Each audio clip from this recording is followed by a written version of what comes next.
Crime and partner in all of what you see here, Michael O'Flanagan, Secretary of the Ledwidge Society.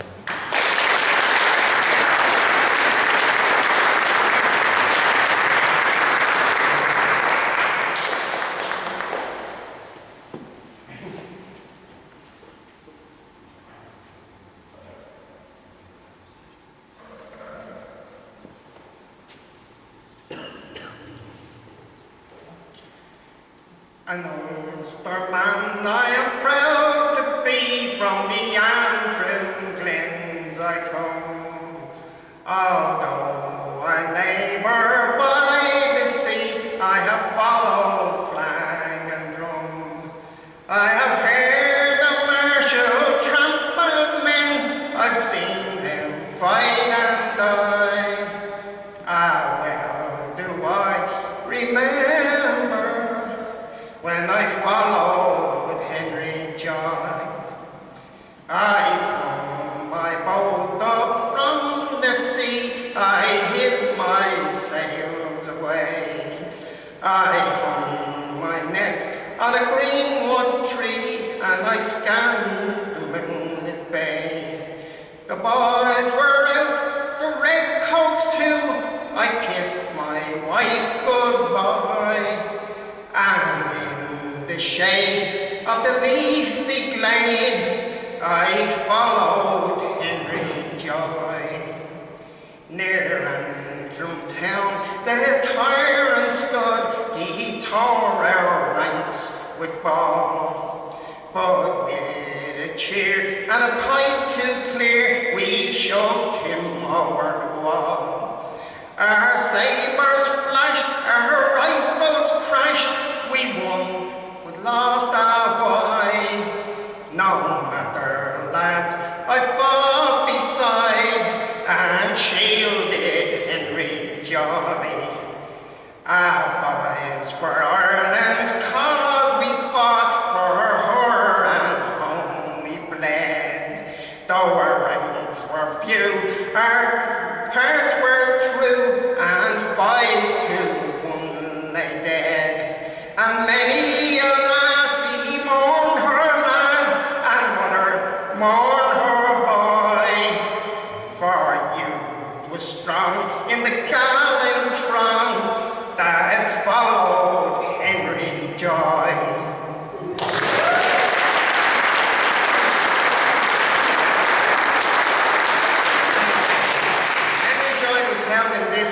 Jail for 2 years. He was released in 97. It's 230 years since he was released, but it also coincides this year with the 250th anniversary of the birth of Henry Joy. And I won't detain you long, but tell you that the reason why Henry Joy led his men into the 1908 rebellion was to keep faith with the people of Wexford, who had fought and who had declared their own government in Wexford, but then they were defeated and they went up to Meath, and Henry Joy tried to make an alliance with them. He took over in he led his men into Antrim, and he became the commander-in-chief of the Ulster people in 1798. And this jail is we have took the Kilmainham Heritage Group have commissioned a sculpture of Henry Joy, which we hope to unveil later this year. So I hope you'll all be able to come to it. Thank you.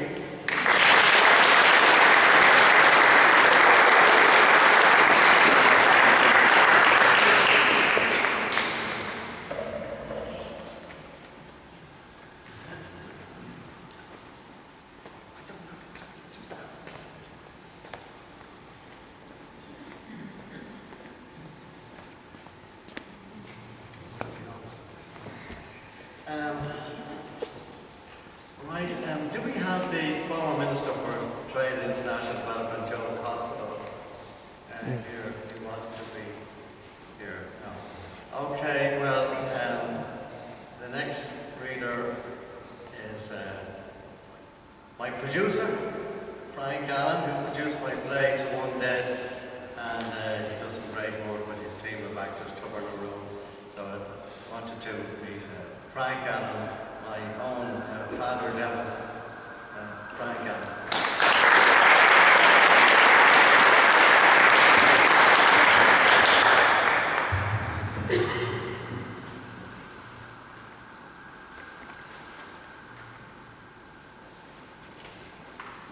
Thanks very much, Liam, for the invitation, and Michael. I'm sure many of the men and women who are incarcerated in this jail must have had very special places that they would have resorted to in their dreams, places that would bring them peace. For me, when life is getting me down, I like to go to Glendalough, so it's a poem entitled Glendalough. Walking along the upper lake, looking across at Kevin's bed, centuries have passed now since he, through wild dark woods, did go to hide in a stone hovel, cold before his exalted king. Belief propelled him to this place of prayer and pain. I stand in the ruins of your simple church, hoping to reach you through grey silence in this place heavy with holiness. I live, crunching stones beneath my feet, feeling different as streams of inspiration dripped down centuries. Glendalough also reminds me of a more irreverent look at it from one of my favourite groups, the Dubliners, so I'd like to sing the Glendalough Saint. In Glendalough lived an old saint, renowned for his learning and piety. His manners were curious and quaint, and he looked upon girls with disparity. With your fa-la-la-la-la-la-lay, and fa-la-la-la-la-la-la-dee, fa-la-la-la-la-la-lay, and fa-la-la-la-la-la-la-dee. He was fond of reading the book when he could get one to his wishes. He was fond of casting his hook in among the young fishes. With your fa-la-la-la-la-la-lay, and fa-la-la-la-la-la-dee, fa-la-la-la-la-la-lay, and fa-la-la-la-la-la-dee. One day he landed a trout, oh he landed a fine big trout, sir. When Kathleen from over the way came to see what the old monk was about, sir. With your fa-la-la-la-la-la-lay, and fa-la-la-la-la-la-dee, fa-la-la-la-la-la-lay, and fa-la-la-la-la-la-dee. Get out of me way, said the saint, for I am a man of great piety, and my manners I would not taint, be mixing with female society. Sure, fa-la-la-la-la-la-lay, and fa-la-la-la-la-la-dee, fa-la-la-la-la-la-lay, and fa-la-la-la-la-la-dee. But Kitty, she wouldn't give in, and when he got back to his crockery, he found her seated therein, a polishing his old crockery. Sure, fa-la-la-la-la-la-lay, and fa-la-la-la-la-la-dee, fa-la-la-la-la-la-lay, and fa-la-la-la-la-la-dee. Well, he gave the poor crater a shake. Oh, I wish that the Garda had caught him, for he threw her right into the lake. Happy Jesus, she sank to the bottom. Sure, fa-la-la-la-la-la-lay, and fa-la-la-la-la-la-dee, fa-la-la-la-la-la-lay, and fa-la-la-la-la-la-dee. Good morning.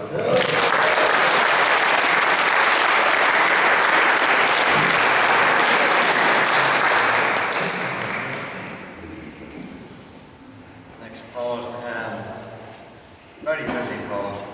She turns up everywhere, almost every event. Can be sure that Bernie will be there. A widely published poet and a regular contributor to the Post. Bernie O'Reilly.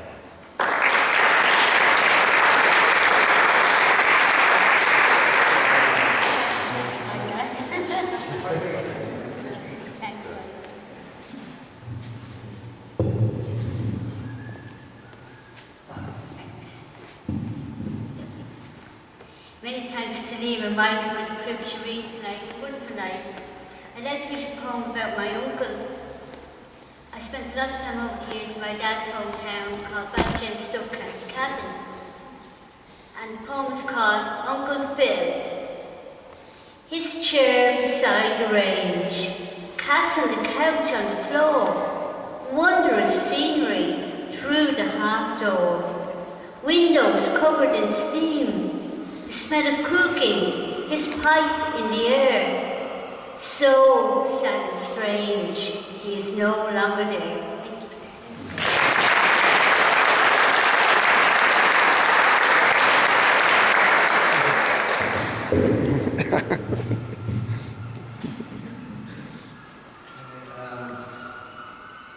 Well, I know what goes into organising open mics, and this girl seems to manage it. He is Owen Martin, poet, musician, organiser of regular open mic readings, and she's also contributor to our competition on a regular basis. So, Owen Martin.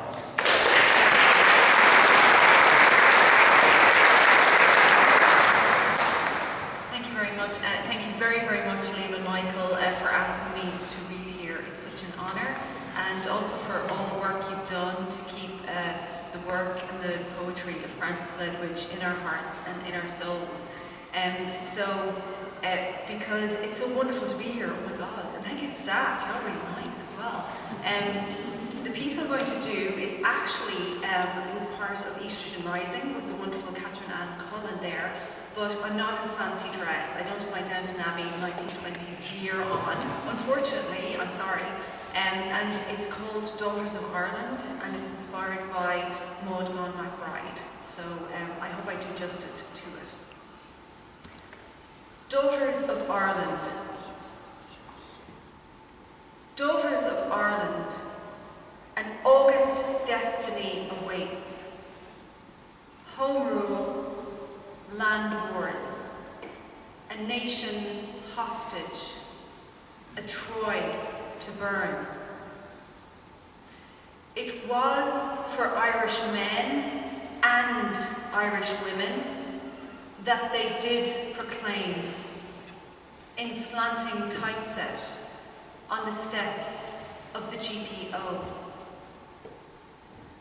By suffrages of sisterhood, by suffrages of brotherhood, the tricolour unfurled and raised above this land.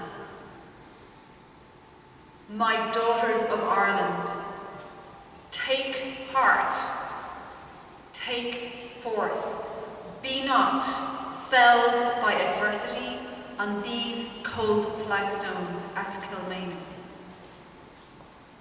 My daughters of Ireland, fight for valour, fight for freedom, for Ireland's noble right, your right, now and at this supreme hour, to be free. Thank you.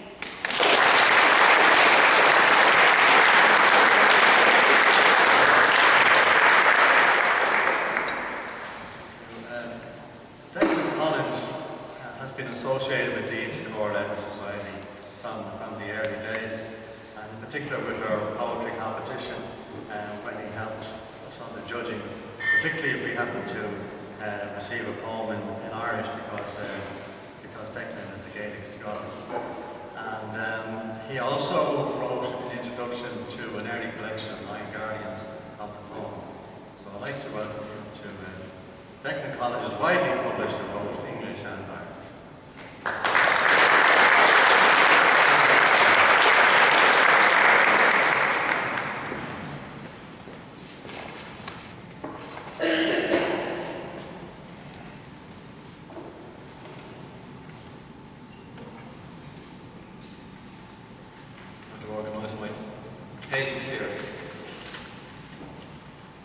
Ladies and gentlemen, distinguished guests, fellow poets, artists, singers, I'd like also to thank Michael and Dean for inviting me here this evening, and also for their sterling work in keeping the memory of Francis Ledwidge alive.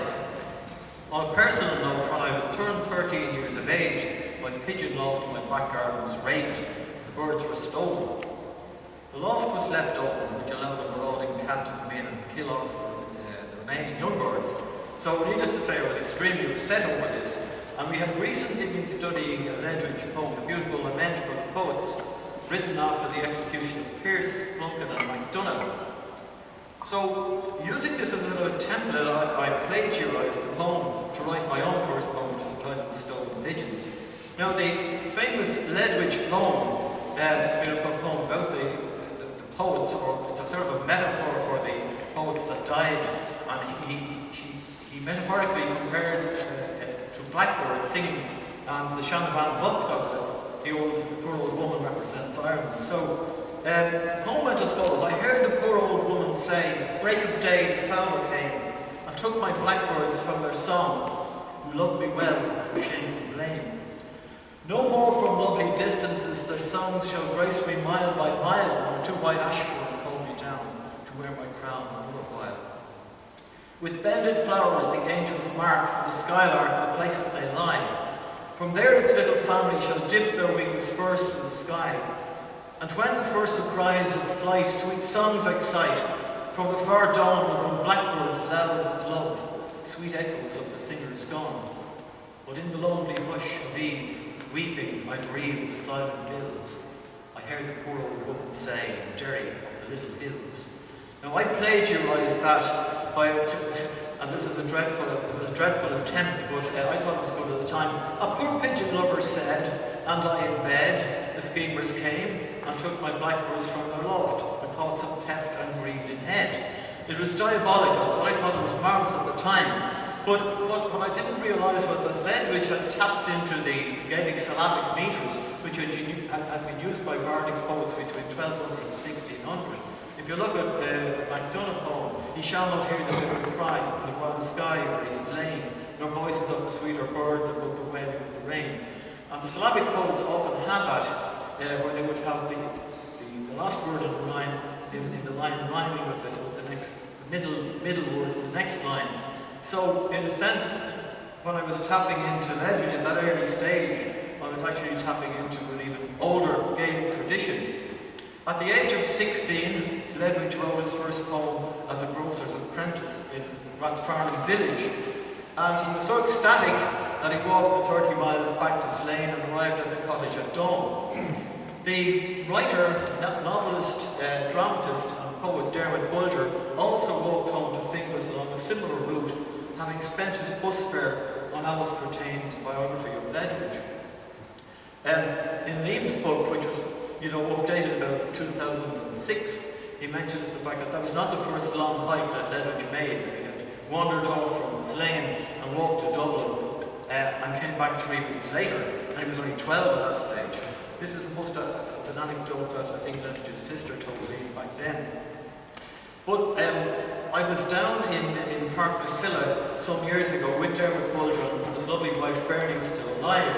We had a drink and we discussed our mutual inspiration, and we were both inspired by Ledwidge. T.S. Eliot once said that a poet doesn't have his meaning alone, that his significance or his appreciation is the appreciation of the relation between him and the poets that went before. So that sort of absolves the fact that I plagiarised the original poem. But I went on to publish poems myself, and in dedication, I suppose, to Ledwidge, the title of my selected poem is The Lonely Hush of Eve, which recalls that beautiful poem Lament for the Poets. So I'll read for you the poem I wrote, having had the chat with Dermot Bulger, having recalled my own attempts to write poetry. I've conflated all those elements into this poem, which is called Road Building.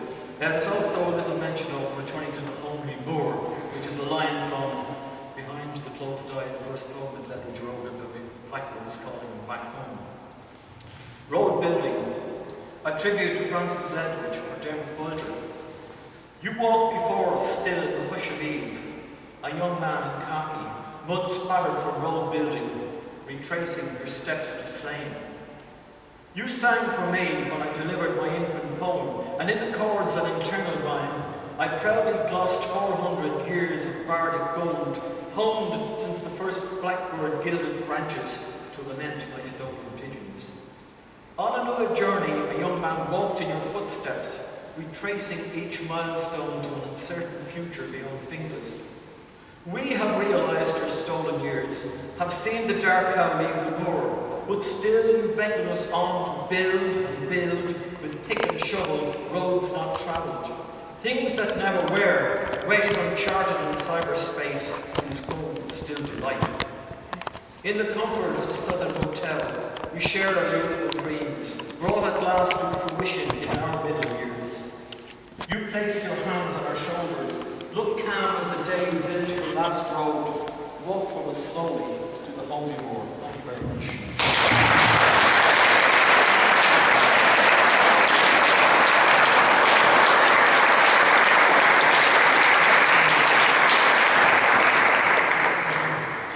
Go ahead.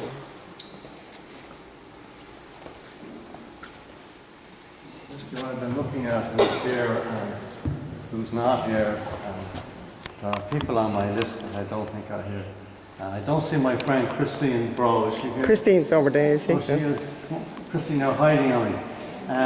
Christine has been a friend of mine for many years from the days of syllables, and when she was one of the mainstays of that workshop and making critical comments and always constructive. And she's been a great support of both myself and Michael through the Ledwidge years. She's a poet and a sculptor, and her work has been shown in film in Los Angeles. So, Christine Brown.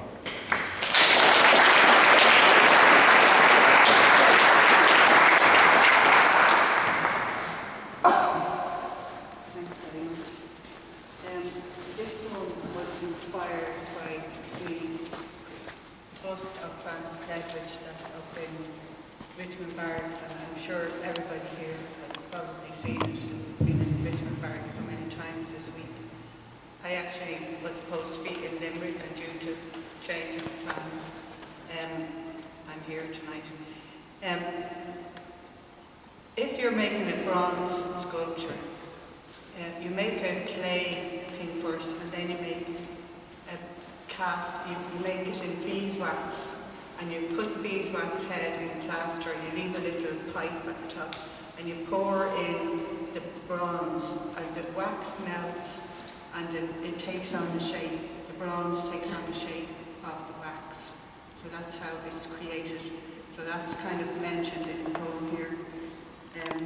Vaughan already explained that Anna, she was a fairy lover, that is a kind of spirit that poets associate with. And I was looking for a voice that would cover Francis Ledwidge's life, and also his life after his life, through his poetry and through how his spirit is still with us. And so I very cheaply decided to write this poem in the voice of his guardian angel. So it's called Frank's Angel. A guardian angel's work is everlasting.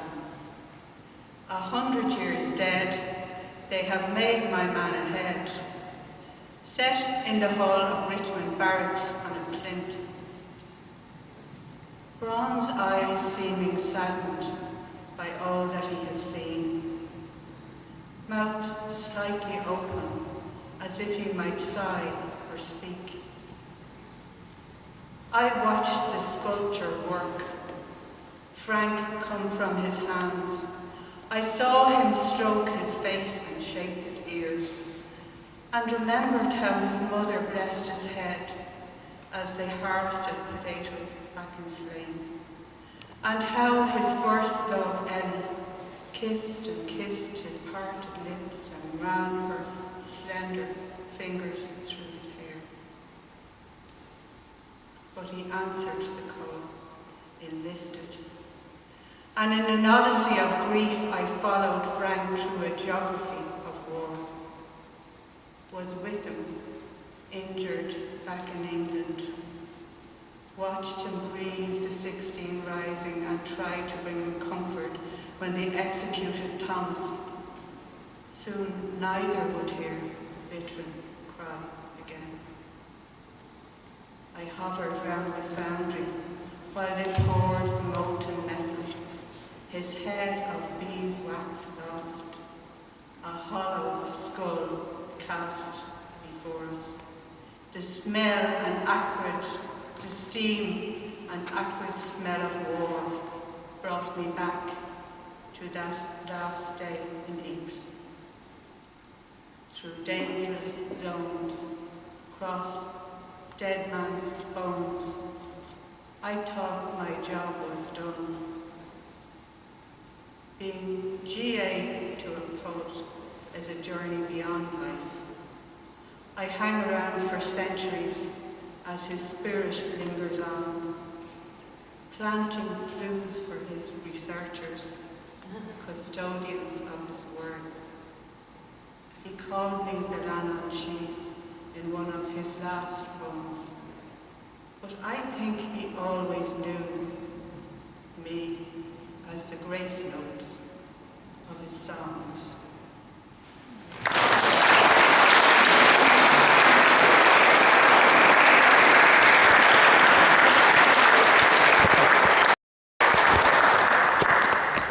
Do we have Rosemary Rowley here? Okay, so Mary, Mary couldn't get it. Go read yourself or on behalf. Okay, of course. Okay, so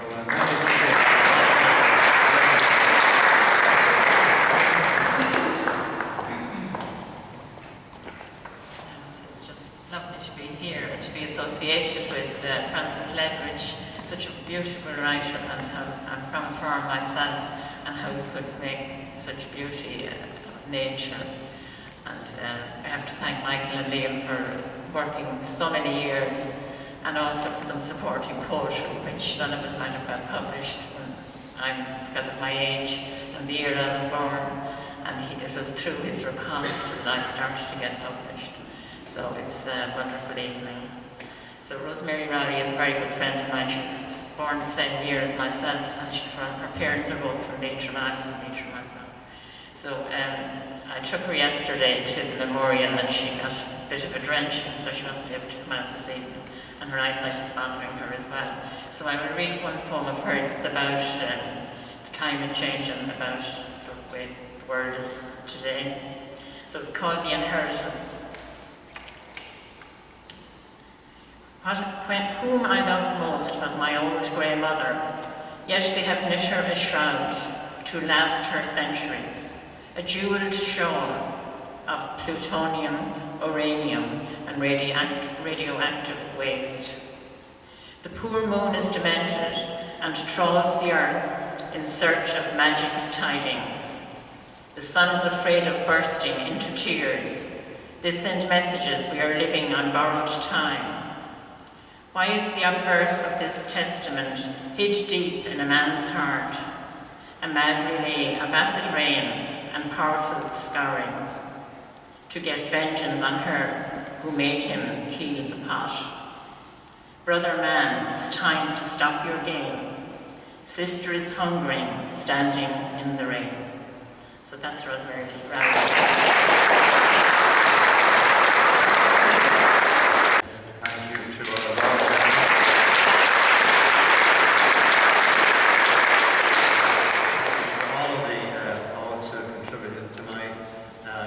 Travel far to have any sort of a night of the quality of the poetry and singing that we've had here tonight. I think it was outstanding. And thanks to Michael O'Flanagan, who has helped to bring this about. I'm just going to end now with my favourite Francis Ledwidge poem, which those of you who know me will know that it is A Twilight in Middle March. Within the oak, a throb of pigeon wings fell silent, and a grey twilight pushed the fold, and spiders' hummocks swung like half-oaked things that shook like foreigners against our cold. A gypsy lit a fire and made a sound of moving tins, and from an oblong moon the river seemed to gush across the ground to the cracked metre of a marching tune. And then 3 syllables of melody fell from the blackbird's flute and died apart, far in the dewy dark. No more but 3, yet sweeter music never touched the heart neath the blue domes of London. Flute and reed suggesting feelings of the solitude, when will was all the Delphi I would heed, lost like wind within a summer wood, from little knowledge where great sorrows grew. Thank you very much.